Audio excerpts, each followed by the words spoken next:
I'm starting House of Leaves.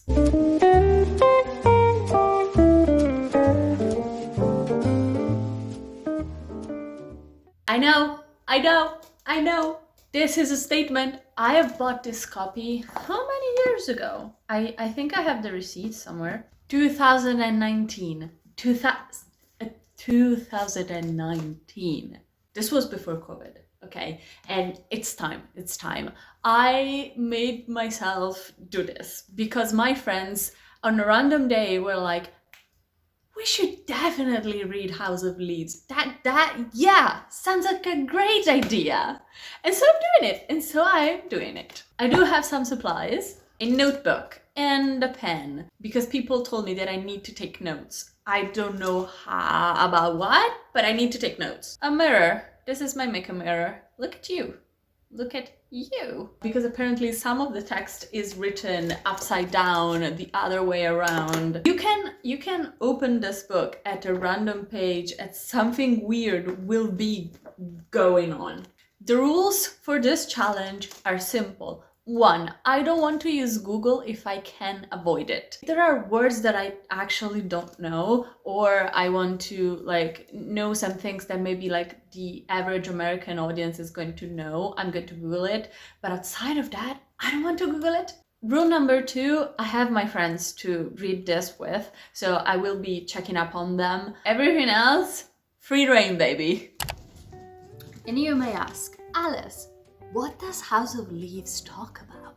I kind of know, and I also kind of don't. I know it's a book in a book. The true author, Mark Danielewski, wrote a book about this character, Johnny, who finds a manuscript who somebody else has written about a fictional movie called the Navidson version. I don't know how it's called in English, but in Italian it's La versione di Navidson, in which this famous photographer that supposedly existed but does not, but this Navidson supposedly in the book exists alongside the movie, but in the book, the reality of the book, it doesn't exist, and it doesn't exist in our reality. So yeah, kind of like a mindfuck there. The movie is about this supposedly very, very famous photographer called Navidson, who finds himself in this house, which is bigger in the inside than out the outside. And it's constantly changing and adding space, rooms, corridors. I am starting right now. Here we go.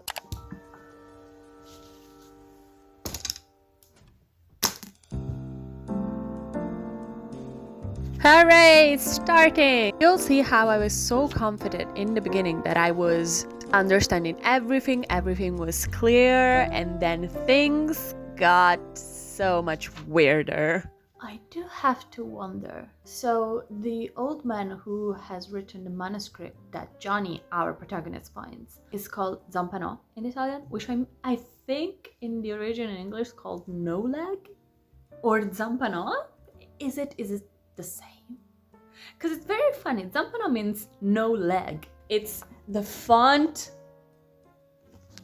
It's kind of killing me. But I have gathered, yes, that the book starts with a letter because Johnny, the protagonist, finds a manuscript, adds his notes, and then sends the manuscript with his notes to be published. So you have kind of 3 voices. You have Zampano, the old man who has written the original manuscript. You have Johnny, who has found the manuscript because the old man has died and has written his notes into the book. And then you have the publishers that sometimes add some things, it had a letter from the publishers in the beginning. Guess we'll start with Navidson's version. Weird. Why do I feel like I'm back studying for my finals? It's all text and citations, which, very fun, very funny, because 90% of the citations I've checked are not true books, nor magazines, because the manuscript is talking about Navidson as if he was a real person, so the citations reflect that. So you have citation 12, in which they talk about how old was Navidson. So in the cited article, That Were the Years appeared in the New Republic in 1995. That does not exist. It wasn't real. It's so cool. And then you have, in a different font, Johnny's citations, which are not citations. It's just like comments and stuff, sometimes for pages on end, talking about his life and his panic attacks. And I think like visions, he started to get visions. Very cool, very spooky. Why do I need to know how many girls are you screwing? Why? Okay. I am on page 33, and one thing that I want to comment on. So the manuscript that the old man has written, okay, it was written before the year 2000s, and Johnny publishes it I think around 1998, so the internet was not like as readily available as it was to us. So a lot of the times in the manuscript there was like some Hebrew, some Dutch, some German, a lot of French, okay? And obviously Johnny does not know a lot of those languages. So he's like, well, some of the things I do not know. I asked some of my friends and they did not know. And I was like, well, it was because he doesn't have the internet readily available. So a lot of the stuff, the publishing house adds the translations or some context because they have like more powerful resources. And it's so cool to see because obviously, just like I was as a kid, I had the public library and I had my books, and maybe my mom, when I was in middle school, could actually use the computer because I did not have one. It's so cool to see. Ah yes, back to Physics 101 in college. Yay. What the fuck, Johnny? What the fuck? What? I'm still here, okay? I'm still here. I have spent a little bit like 2 hours in this little bit of the book. Johnny really reminds me of a alternate version of the protagonist of Chainsaw Man. So very deeply traumatized, very deeply using sexuality as a way to deal with trauma. So he is in love with every girl that he meets, but he's also like truly in love with this hooker. I think she's a hooker. He doesn't know her name. He calls her Tippity. Because she has a tattoo of a rabbit, kind of like the rabbit in Bambi, or kind of like a Disney movie.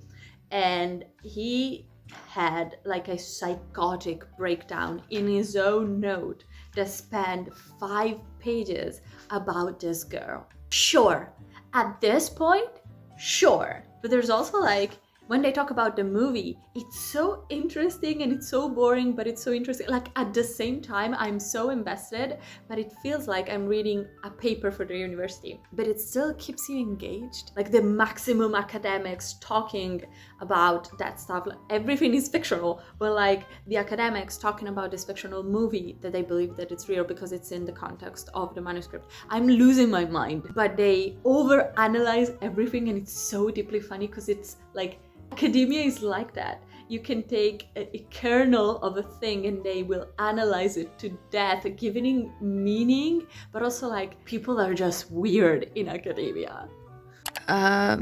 These are all just names. So yeah, sure.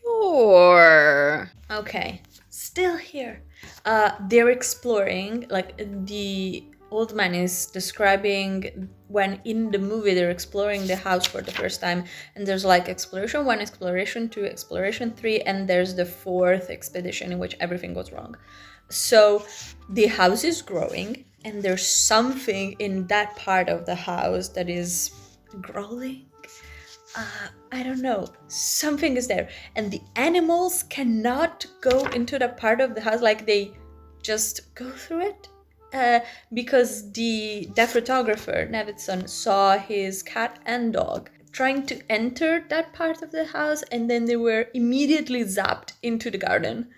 And I'm like, sure. There's also the thing that is so funny, where all the academics trying to, analyze this movie, they are not talking about the fact that this is a weird thing. Like, a growing house, they take it at face value like it was a normal thing, and they overanalyze everything else. Like the marital problems that the photographer had with his wife. 3,000 pages essay. I'm not even joking. 3,000. I'm having so much fun. I understand anything? No, I'm not supposed to, I think, at this point in time. Red text, everyone. We're talking about the Minotaur. And everything is crossed off. Because of course it is. It's starting to get loopy. It's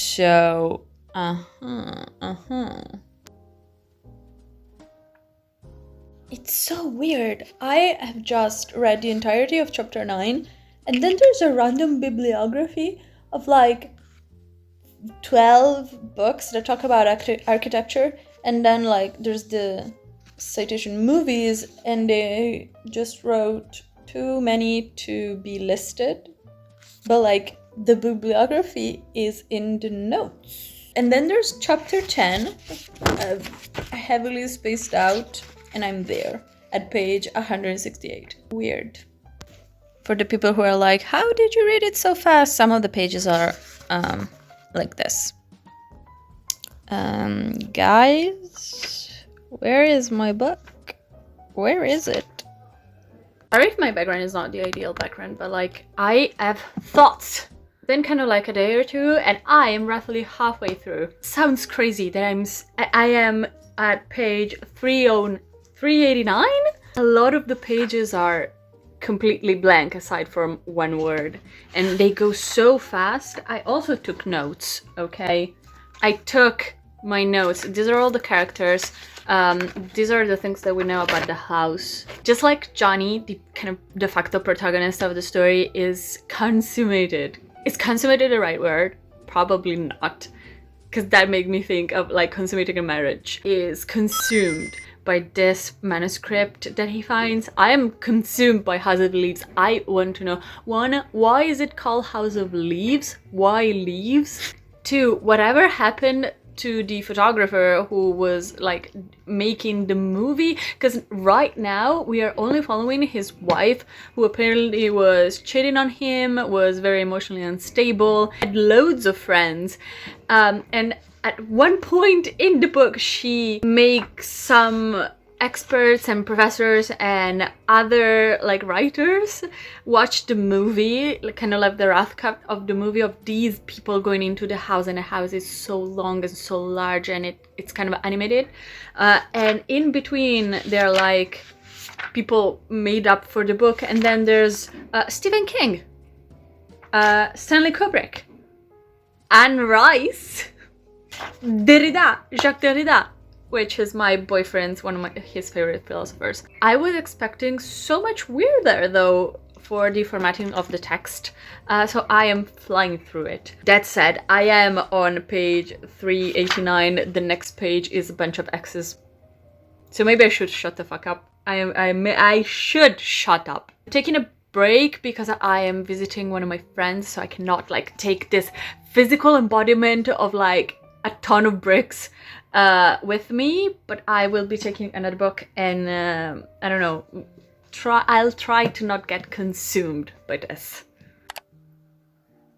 My memory card is almost at its limits, so we'll be quick. I have my tea. I did the wonderful and unthinkable thing of taking House of Leaves on the train, on my train commute, and I was like, yes, I want this 5 kilos book in my bag on the train. I want it. That's my decision. And I did read this book in public. There were other two guys that were like, we would call them Maranza. They were very like frat boys, kind of type like, but they had books out. So I was like, yeah, this is my element. They were staring at me the entirety of my commute. Not me, actually, like the book. I think one of them had like heard of it, kind of like understood what the book was about, because he was like, the book. and the other one did not. But yeah, that was a wonderful experience on the train. What page am I? 409.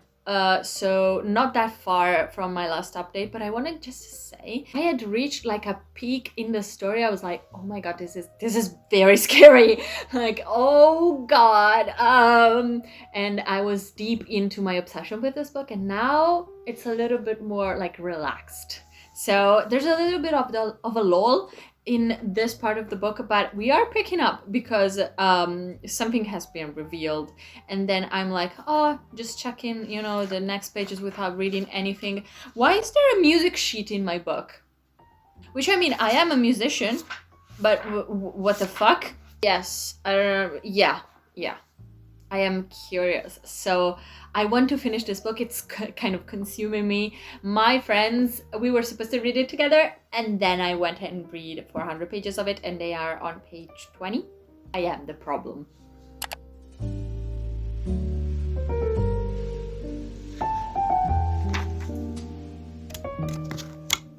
Okay. Listen, there is this wonderful lighting that feels like the Holy Spirit is coming for me. Since we talked, I went to therapy, bought this ice cream that I'm eating, and I'm at a part in House of Leaves. I'm on page 431, okay? The protagonist who is making a note, okay? And he is like, I don't know why this other author wrote everything with an F instead of an S. But he's just not understanding that there was a long S once upon a time, like a long S. So he's just like, well, in this entire note of 5 pages note, I am going to use F instead of S. So everything is with an F.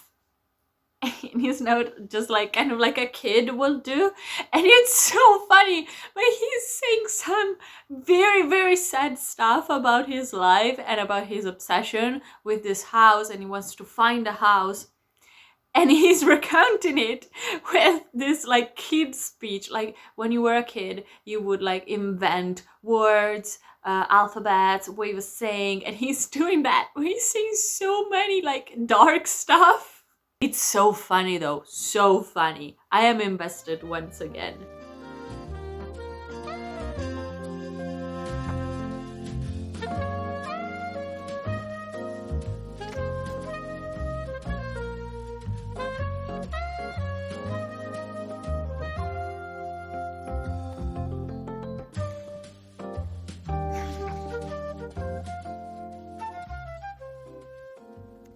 We got the House of Leaves mention. We got the mention.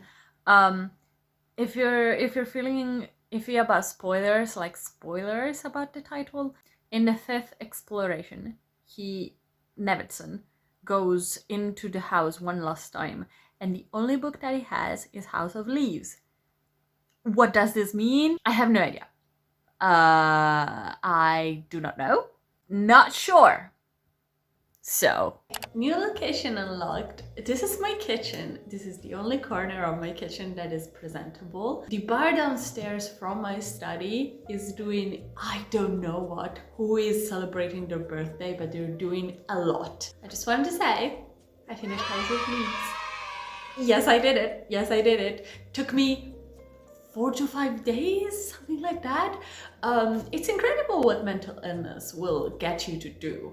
The last chunk is called like appendix, so there are some drawings, some addendums, there are a lot of pictures. There's a big chunk of letters. I'm not going to spoil you who, when, where, but it's a chunk of letters that the text tells you that if you want, you can read at some point in the story. There's just like a note that says see appendix C, I believe. I jumped over that because I was like, appendixes are meant to read at the end, so I'm going to read them at the end.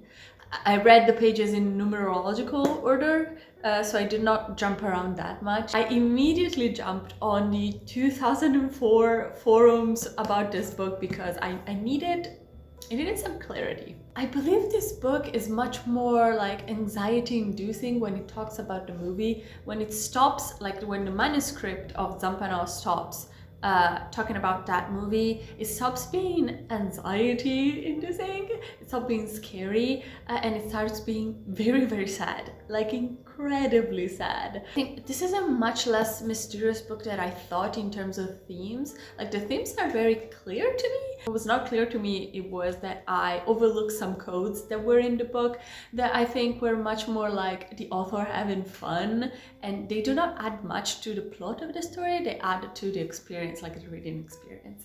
My last non-spoiler thought is that I think it's pretty funny that this is clearly like a critiquing the academic world, like ironically critiquing the academic world by using what they do, like analyze tiny details that not everybody's going to miss, and like write a 2,000 pages dissertation on that. It's so funny because this book like takes that to the maximum in a critique of that, and in analyzing House of Leaves, especially online, everybody who is like digging up articles and codes is doing the same exact thing that this book is critiquing. And it's meant to be like that, and I think it's so funny that if you want to understand this book a little bit more thoroughly, you have to do some digging, and in that digging you do the same exact thing that the academics, like the false academics in this book, are doing for the false film.